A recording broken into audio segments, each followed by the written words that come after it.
Assalamualaikum Kak Anti. Hai, Waalaikumsalam. Gimana puasanya, Dedi? Alhamdulillah masih lancar, masih jam 11 siang, jadi masih semangat nih. Kak Anti gimana puasanya? So far, so good. Kebetulan di hari pertama aku puasa sih, karena kemarin-kemarin berhalangan seperti biasa datang bulan. Jadi hari ini Oke. hari pertama. Wow, jadi lebih ini powerful nih ya. Ya, insya Allah ya. Kak Anti, perkenalkan dulu, aku adalah Debbie Oktora selaku moderator siang hari ini. Dan aku adalah ibu dari 3 anak dan juga co-founder dari salah satu komunitas ibu-ibu milenial di Jakarta. Nah, sambil menyapa ibu-ibu atau para hometown lovers yang sudah join gabung di IG Live kita siang ini, boleh Kak Anti untuk menyapa dan memperkenalkan dirinya? Halo semua hometowners, perkenalkan nama saya Adianti Reksoprojo. I'm a certified fitness coach. Aku ibu beranak 2. Kegiatan aku penuh dengan mengajar, apalagi sekarang semenjak pandemi kita shift jadinya pivot jadi semua online. Paling itu sih kesibukan aku saat ini juga bersama partner-partnerku menjalankan Sana Studio, Sana Kitenkin untuk tetap berkibar selama pandemi ini dengan memberikan pilihan-pilihan workout buat semuanya gitu loh, Deb. Wow, jadi tetap aktif ya.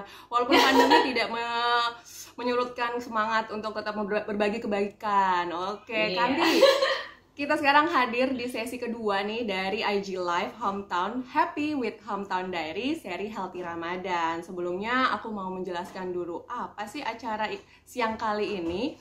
Nah, jadi sebelum kita masuk ke sesi pemaparan dan nanti juga apakah ada prakteknya ya Kak, kita akan melihat gerakan-gerakan olahraga apa aja nih. Jadi pasti menarik banget.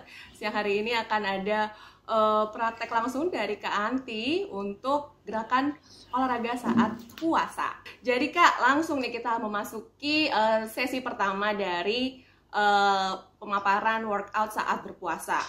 Ya, Teman-teman para hometown lovers pasti juga pengen tetap aktif nih puasanya, nggak mau rebahan doang gitu ya, nggak mau cuma diem-diem doang, tetap mau bergerak, mau aktif. Tapi kadang mereka itu tidak ada waktu. Kemarin aku udah bikin sedikit survei, mereka itu kadang nggak punya waktunya dan juga merasa, aduh badan aku lemes nih, nggak kuat gitu, masih banyak kerjaan, masih banyak aktivitas di rumah, ngurus anak, bla bla bla gitu kan. Jadi kadang mereka itu merasa olahraga itu adalah pilihan terakhir, aduh nanti aja deh, apalagi dianggapnya bulan suci Ramadan ini untuk fokus beribadah, jadi olahraganya disampingkan. Ada beberapa orang yang sudah melakukan program berbulan-bulan, malah bulan puasa ini cuti gitu, dianggapnya udah deh nggak usah, takutnya nanti aku badannya malah drop atau apa. Jadi sebenarnya penting nggak sih ini Kak untuk berpuasa, untuk olahraga saat berpuasa itu sendiri?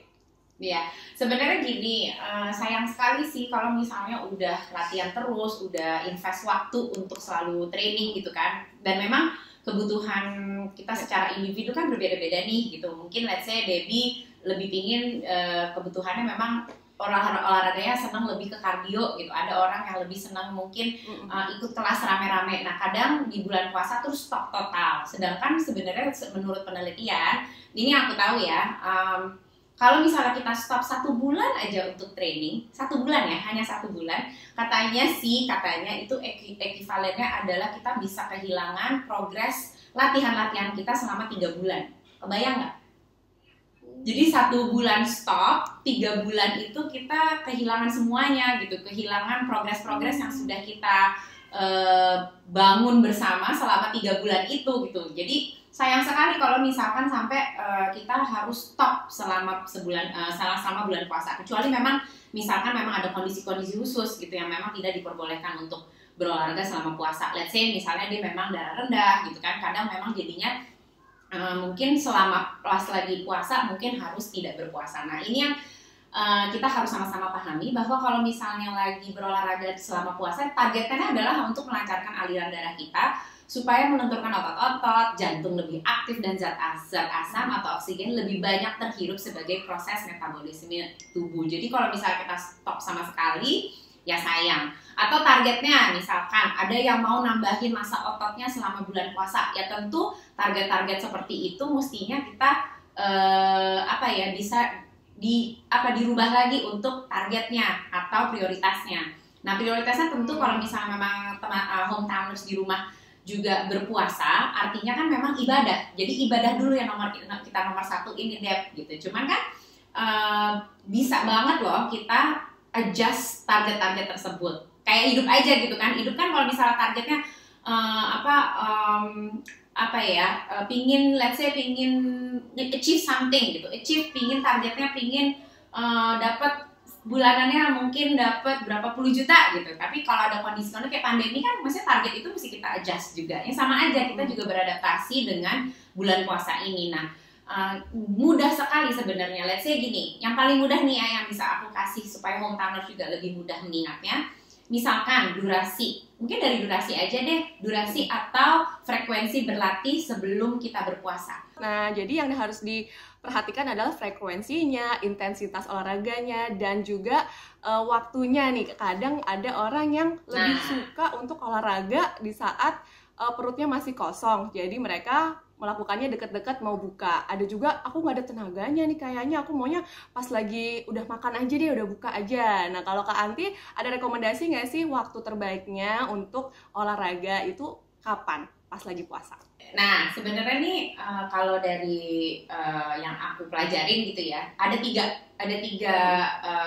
tiga window waktu untuk kita berolahraga yang paling efektif dan juga paling ramah di badan kita. Jadi ada 3. Satu setengah jam sampai 1 jam sebelum buka puasa.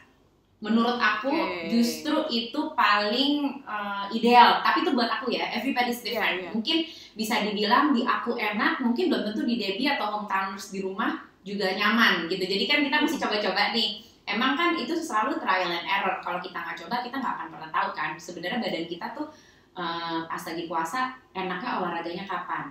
Pilihan kedua, bisa begitu buka puasa, kalau misalnya memang mau cuman cepet, let's say 20 menit aja deh, pingin lari atau pingin workout tipis-tipis gitu, sebutannya workout tipis-tipis, buka puasa minum dulu, cari yang full filling, minum air putih atau mungkin susu juga nggak apa-apa. Habis itu bisa berolahraga. Jadi jangan di saat keadaan perut masih kenyang gitu, itu kan juga nggak boleh kan. Jadi buka puasa batalin, habis itu workout 20 menit bisa sampai 30 menit. Kalau ini nggak mungkin kita sejam, karena pasti kan harus ada yang mesti tarawih, ada yang mau sholat isya, ada yang mau sholat maghrib gitu. Jadi memang disesuaikan dengan waktu yang ideal. Habis itu ada satu lagi, usai sholat tarawih itu juga bisa, jadi lebih malam lagi gitu. Tapi kan badan kita beda-beda nih gitu, jadi dicoba-coba aja gitu. Jadi antara 3 itu yang paling ideal menurut aku. Atau satu lagi, ternyata aku masih ingat kan, bisa menjelang sahur. Tapi menjelang sahur kan pagi banget ya, jadi kayaknya menjelang sahur ada. Jadi banyak orang yang masih juga istirahat ya. Betul. Nah, tapi memang menurut aku sih paling oke buat aku ya sebelum buka puasa kalau aku. Untuk teman-teman yang lagi program diet atau lagi ingin mau gain muscle, nah ada kecenderungan di puasa ini mereka juga akan intensitas atau muscle-nya menurun ya Kak ya? Jadi kalau misalnya target-target itu memang mungkin ya harus kita nomor 3, nomor 4-in gitu loh. Yang penting kita memastikan badan kita tetap bergerak, kita memaintain muscle mass kita, memaintain cardio kita, memaintain. Jadi target selama bulan puasa untuk sambil berolahraga itu supaya tetap aktif adalah untuk mempertahankan semua yang kita udah reach so far gitu. Jadi kalau misalnya pingin naikin massa otot mungkin rada sulit karena kan kita lagi defisit kalori bisa dibilang kan. Soalnya kan jatah makan kita juga berkurang, makannya jadinya setelah buka puasa dan sebelum imsak gitu kan. Jadi hanya 2. Bisa dibilang semuanya kita dalam keadaan kondisi yang defisit kalori. Belum habis itu diet kita berubah ya. Karena kan tendensi buka puasa makannya manis-manis gitu kan. Itu nggak bisa dibohongin deh, itu kan memang budaya kita ya gitu ketahuan kan. Nih. Makanya kalau misalnya memang targetnya ingin naikin massa otot mungkin rada sulit gitu. Karena kan lagi defisit kalori gitu. Jadi memang aku ulang lagi nih, targetnya memaintain apapun yang sedang kita progres pada saat ini, jangan sampai berkurang gitu, karena kan sayang gitu. Ya betul-betul. Jadi yang penting harus aktif bergeraknya itu ya. Jadi biar nggak makin lemes puasanya. Nah, apa aja sih kalau misalkan yang harus diperhatikan untuk kita semua yang mau workout biar tubuhnya nggak makin drop? Ada yang olahraganya salah makin drop malah sakit ya kan? Betul. Atau ada juga yang ketakutan, nggak mau nanti aku lemes, aku nggak kuat, nanti malah haus, batal puasanya. Jadi apa aja sebenarnya faktor-faktor yang harus diperhatikan sebelum berolahraga di saat puasa? Oke, sebenarnya nomor satu kalau kita ngomongin soal puasa ya, yang takut kan adalah lemesnya itu kan. Nah, kalau biasanya kalau badan kita lemes itu pastikan ya asupan nutrisinya jangan sampai kurang. Asupan nutrisi yang baik tuh apa sih? Kalau tadi kita ngomongin biji salak, es buah ya tentu itu bukan nutrisi yang lengkap ya. Itu kan hanya pemanis aja gitu kan, nggak ada, bisa dibilang dia tidak ada nutrisinya buat badan kita malah gitu. Nah jadi kita mesti perhatikan asupan nutrisi kita tuh harus terpenuhi. Asupan nutrisi yang bagus tuh apa aja sih? Tentunya karbohidrat juga harus kita penuhi. Nah, terus protein ya, susu kan juga salah satu sumber protein yang terbesar dan juga dia juga mengandung karbo loh, gitu kan. Terus kalau dia semakin fresh susu, tentunya kadar gula juga nggak terlalu tinggi gitu. Jadi kan sebenarnya ini pilihan yang baik gitu. Nah, karbohidrat, nutrisi yang baik tuh kalsium, protein semua harus kita penuhi. Nah, kalau aku biasanya personally kalau lagi sahur, aku berusaha konsumsi karbohidrat yang kompleks, ya. Jadi aku lebih senang karbohidrat kompleks tuh, let's say kayak mungkin nasi coklat, ya kan, brown rice, mungkin sweet potato atau ubi gitu, ubi-ubian atau oats gitu. Dimana kalau misalnya carb kompleks itu mungkin kemarin juga udah dibahas sama dokter nutrisi, dia di pembakarannya tuh atau dia melepaskan energi tuh lebih lama ke badan kita. Jadi dia bisa lebih bertahan. Jadi rasa kenyang itu pasti akan tentu lebih berasa lama bertahan di badan kita dibanding kalau kita misalkan simple carbs tuh kayak anything white deh, nah nasi putih gitu, roti putih gitu. Jadi memang mungkin bisa lebih fokuskan ke karbohidrat yang kompleks. Lalu protein penting banget, apalagi yang kalau tadi ngebahas ya, aduh gue takut nih masa otot gue berkurang nggak sih gitu kan, aku takut masa otot, ya tentunya badan kita perlu banget protein. Jadi kalau misalkan di pagi hari, kalau aku ya, aku akan pastikan bahwa aku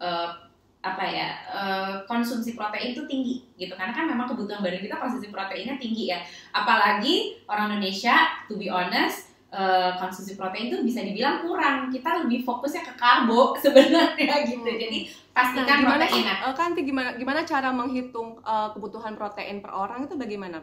Nah itu mesti nanya ke nutrisinya sih, karena hitungan badan tuh nggak semuanya sama, iya pasti. Tapi yang jelas kita pastikan aja deh, kalau hitungan yang mudah ya, kalau protein tuh mestinya sekepalan tangan kita sih, sekepalan tangan kita. Jadi kalau misalnya kalau tangan kita ya kurang lebih dia mesti segini nih protein tiap kali makan. Jadi dalam diri kita kalau bisa satu kali makan kalau bisa protein tuh segini nih, sepalm kita gitu. Segenggam. Jadi dilihat aja segenggam. Jadi dilihat aja kira-kira udah segitu belum gitu. Nah kalau aku biasanya mau mastiin lagi, pasti aku tambah protein yang diminum, karena kalau diminum pasti gede kan gitu. Jadi ya udah pasti aku biasanya menambahkan dari cairan gitu. Cairannya apa? Bisa susu gitu kan. Jadi bisa difokuskan di situ.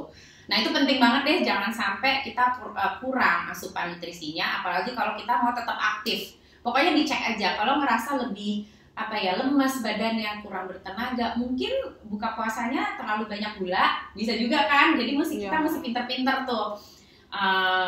Nggak ada salahnya sih untuk buka puasa dengan gula dan yang lain, tentu badan kita perlu kok. Cuma kan banyak banget yang bisa kita pilih yang lebih baik. Let's say kurma itu bagus sekali kan kalau buka puasa. Coba bayangin protein dengan kita ganti glukosa badan tubuh kita dengan yang bagus gitu kan, daripada kita pilih let's say dengan minum boba gitu kan, kayaknya sayang gitu badannya. Sedangkan selama puasa itu kan target kita pingin ngebersihin badan kita, ya udah kalau bisa kan input yang kita masuk atau semua nutrisi yang masuk juga kalau bisa yang bagus-bagus juga dong. Jadi nggak cuman rohaninya, tapi jasmaninya juga kita jaga dengan baik, ya nggak sih? Nah, ada nggak tipsnya nih Kanti biar kita saat berpuasa cairannya tetap tercukupi dan jadi pas lagi olahraga ini kita nggak gampang lemas? Nah, minum itu kan sebenarnya kita mesti 1,5 sampai 2 liter per hari ya. Kalau lagi puasa gimana dong gitu. Jadi kalau aku sih ngebayanginnya memang gini, begitu melek ya, begitu bangun, habis bangunin anak-anak, pasti nomor satu aku akan minum. Aku akan minum dulu untuk bersahur ya. Jadi aku pasti minum dulu yang banyak, habis itu makannya juga yang bergizi. Nomor satu yang begitu aku lakukan begitu buka puasa, tentu aku minum cairan lagi. Itu penting banget, jangan sampai skip, apalagi kalau olahraganya kayak aku senengnya gitu. Nanti kalau misalnya hometowners pada nyoba di rumah nih gitu, oh ternyata buka puasa olahraga sebelum buka puasa tuh enak banget, pastiin ganti langsung ganti cairannya. Pokoknya target 1,5 sampai 2 liter itu mesti kita jaga baik-baik. Kita punya window setelah buka puasa dan sebelum imsak. Nah itu dimaksimalin aja deh gitu kalau aku. Nah, tadi kita udah membahas tentang teori-teorinya, asupan nutrisi, waktu, intensitas, dan juga frekuensinya harus dijaga. Langsung aja deh nih, kayaknya Kak Anti udah pada penasaran, apa aja sih gerakan yang bisa kita latih saat puasa dengan workout yang dari Kak Anti? Coba bisa dipraktekin nggak sih Kak? Bisa. Aku coba praktek ya, kalau misalnya bisa lihat ya. Kalau nggak kelihatan, please let me know. Tapi sebenarnya simple banget, it's very bisa dikerjain kapan aja. Aku senang selalu kasih klien-klien aku, suka aku bilang sih, sebenarnya kalau mau investasi alat yang paling murah tuh sebenarnya bukan flexi band, ini loop band, resistant band. Dia bisa ditaruh di kaki kita sih, itu bisa ditaruh di kaki kita. Jadi kalau nggak punya band, sama aja gerakannya. Kita akan melakukan gerakan squat aja. Sebenarnya kita bisa bermain nih, bisa main dengan waktu, let's say 30 detik. 30 detik kita kerjain, targetnya dalam 30 detik kita kerjain, and then kita rest 30 detik. Gerakannya hanya squat, tanpa bands pun kita juga bisa squat baik-baik saja kan. Oke, abis itu gerakannya kedua, kita akan stay on the squat, ya, and then kita akan kanan kiri. Ya, stay here. Ya, kalau mau lihat dari samping juga bisa nih, kanan kiri. Ya kan? Gitu. Nah, ini juga lumayan loh, padahal gerakannya kayaknya terlihat simple ya. Tapi sebenarnya ini gunain semua otot-otot yang ada di kaki kita loh, gitu. Apalagi core juga nih, otot perut juga ketahan. Inhale, exhale, kanan kiri. Ini juga bisa jadi lakukan 2 gerakan ini 30 detik on, 30 detik off. Bisa banget. Mudah. Habis itu rest 30 detik and then squat lagi. Gitu. Wow. Ini kan fokusnya di lower body ya. Jadi sebenarnya gitu doang, itu lumayan ngos-ngosan loh. Terus kalau misalnya punya ini juga bisa nih kita banded through. Jadi dari sini kita mau tarik aja. Jadi kaki tangannya dibuka, direntangkan and then pull. Jadi kita melawan resistensinya. Jadi kita buka and then pull. Inhale and exhale. Ini juga dapat upper body nih. Upper body, oke. Bisa jadi gerakan-gerakan yang super simple, nggak usah terlalu mikir banyak menurut aku ya. Bisa banget lakukan di rumah. Terus kalau bingung berapa lama sih olahraga, misalnya aku nggak sempet nih buat karena mesti mesti nyiapin bukaan, let's say. Sebenarnya kalau misalnya pakai waktu 30 detik on, 30 detik off, itu berarti kan kita bekerja setengah menit aja. Restnya setengah menit. Targetin aja muter, let's say bisa 4 atau 5 rounds. Jadi kalau 4 round artinya 4 kali 4. 16 menit aja juga udah cukup loh keringetan. Tapi pastiin sebelum olahraga, pastikan kita harus pemanasan dulu. Pemanasannya dikit aja. Kayak let's say dynamic warm up, bisa kanan kiri, itu juga boleh gitu. Atau dengan gerakan warm up ya. Iya, gerakan-gerakan dynamic warm up. Abis itu ya pendinginan gitu. Jadi sebenarnya gerakannya gak usah yang susah-susah, yang melelahkan gitu ya. Betul, apalagi kalau emang waktunya terbatas. Menurut aku semua bisa kita lakukan gitu. Sebenarnya banyak banget gerakan-gerakan yang bisa kita sisipin di kegiatan kita sehari-hari. Walaupun kita lagi puasa, kita bisa tetap aktif berolahraga dan tentunya perhatikan asupan nutrisinya. Itu aja sih. Sama waktu tidur kita belum bahas nih, Deb. Sama waktu tidur juga kalau bisa. Nah, kalau waktu tidur kan pasti kepotong-potong. Cuma pastiin aja akumulasi dari jam tidur tuh harus cukup gitu. Kalau misalnya 7 atau 9 jam atau itu terlalu banyak, yang penting akumulasi. Jadi kalau misalnya emang sempat waktu untuk tidur lagi setelah sahur lebih baik gitu kan. Jadi ada tambahan waktunya gitu. Kadang-kadang kan ada tuh yang kita sibuk ah udah deh gak usah tidur abis sahur gitu. Padahal sebenarnya sayang sekali window itu bisa kita gunakan untuk tidur setelah sholat subuh, habis itu tidur sebentar gitu kan. Jadi ya pastikan nutrisi, jam tidur tuh juga, cairan nutrisi dan jam tidur harus dipenuhi gitu sih kalau dari aku. Sejauh apa pentingnya kita harus mengatur jam tidur? Jadi kalau aku selalu bilang, dan memang aku mungkin belum cerita, aku kan juga ada prenatal and postnatal trainer certified ya. Jadi aku biasa handle ibu-ibu hamil, jadi aku tahu. Nah biasanya mereka itu kan kalau kita ngomongin kurang tidur, yang paling kurang tidur ibu-ibu kan, ibu-ibu menyusui gitu. Nah kalau mereka rajin olahraga, sebenarnya kualitas tidurnya mereka setiap kali mereka tidur akan lebih tinggi dibanding ibu yang tidak bergerak sama sekali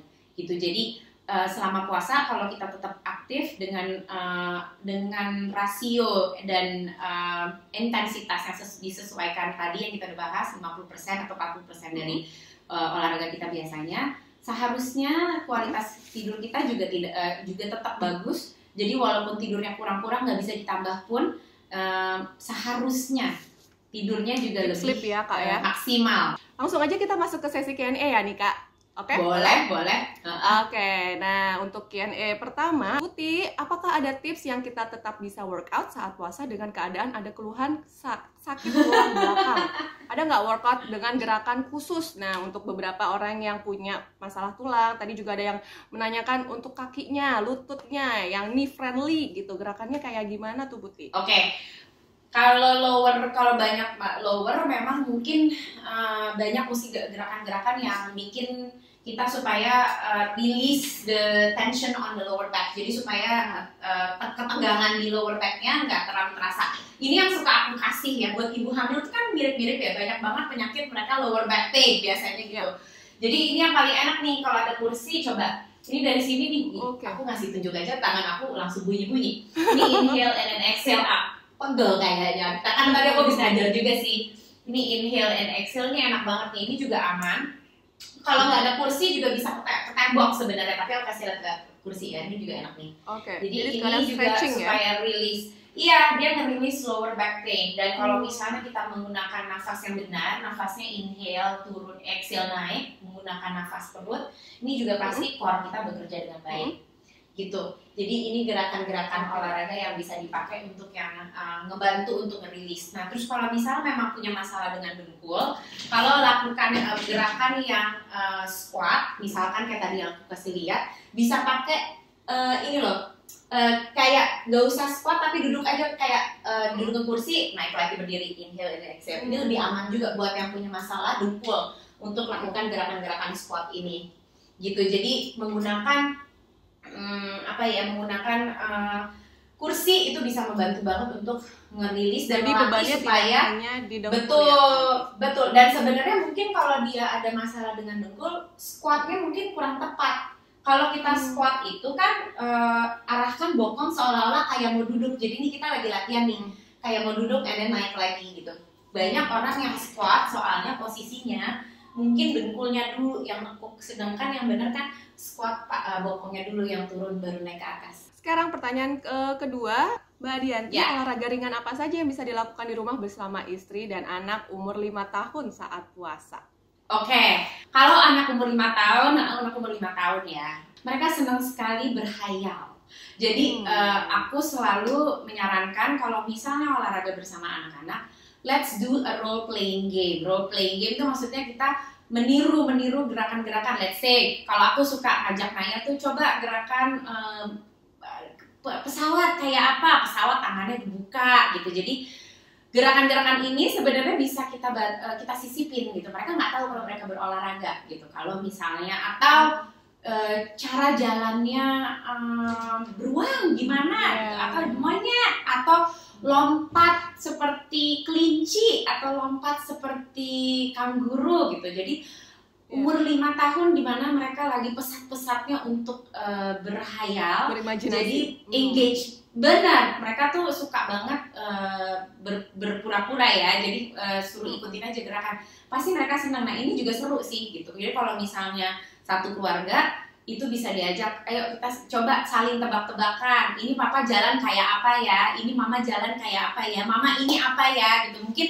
seperti kalau aku suka lihat seperti bunga yang layu, jadi dari sini ke bawah kan dia jadinya toe touch, habis itu naik ke atas gitu, seperti bunga yang layu. Atau kalau misalnya kayak pesawat, kakinya satu maju, tangannya dibuka, lalu seperti pesawat. Ini kan posisinya kayak lunges ya, kaki udah dipakai gitu. Nah, hal-hal seperti ini kita mesti kreatif sebagai orang tua sih, untuk tetap mengajak mereka untuk berolahraga dan membiasakan olahraga sebagai salah satu aktivitas dari kita ya. Mereka kan lihat tuh monkey do aku sekalian. Mereka akan menganggap olahraga itu adalah satu bagian dari hidupnya, bukan sesuatu yang harus dipaksa-paksain atau mencari jalan. Oh, ya udah deh gue harus olahraga karena harus, bukan. Mereka akan mengerti olahraga itu adalah bagian dari kehidupan mereka gitu. Oke, next kita lanjut ke pertanyaan yang lain. Kira-kira kalau Bu Swi workout sambil berpuasa aman nggak nih Buti? Nah ini aku rada-rada bingung ya, karena semua badan beda-beda. Dicoba aja, dicoba. Yang jelas kalau misalnya Bu Swi itu kan kita harus minum banyak banget ya, kayaknya mesti double malah, karena kan salah satu produksi susu ASI kita yang dibutuhkan adalah cairan. Selain cairan kan memang karbohidrat juga salah satu yang pembentuk yang paling tinggi gitu. Tapi dicoba. Ingat tadi rasio olahraganya disesuaikan dengan kebutuhan badan pada saat berpuasa. Jadi let's say kalau misalnya buat orang normal, orang yang tidak menyusui, orang itu mungkin 50%. Mungkin buat ibu hamil aku sarankan coba 30% dulu. 30% workout. Jadi let's say kalau misalnya Debbie sejam nih biasa olahraga kan. Kalau Bu Swi sih tenang aja kan, kalau lagi nggak puasa bisa tetap minum yang banyak gitu kan, memastikan cairan tetap tergantikan dengan baik gitu kan, supaya sampai produksi ASI-nya nggak berkurang. Tapi menurut aku coba aja dulu 30%. Jadi kalau sejam coba aja 20 menit dulu. 20 menit dulu buka puasa, terus makan seperti biasa, minum cairannya dipenuhi lagi. Bisa susu, protein tinggi, kalsium tinggi kan, jadi bisa diincorporate di situ. Terus perhatikan produksi ASI-nya, apakah ada pengurangan. Kalau misalnya ada pengurangan ya mungkin mesti disesuaikan lagi. Let's say nggak cuma 20 menit, mungkin gerakannya tiap hari, malah ada gerakan yang cuma 7 minutes a day. Ada juga loh cuma 7 menit itu udah cukup gitu. Jadi yang penting kan gerak terus nih dalam kesehari-harian gitu. Jadi mungkin diperhatikan aja. We're not gonna know, kita nggak akan pernah tahu kalau kita nggak akan pernah coba.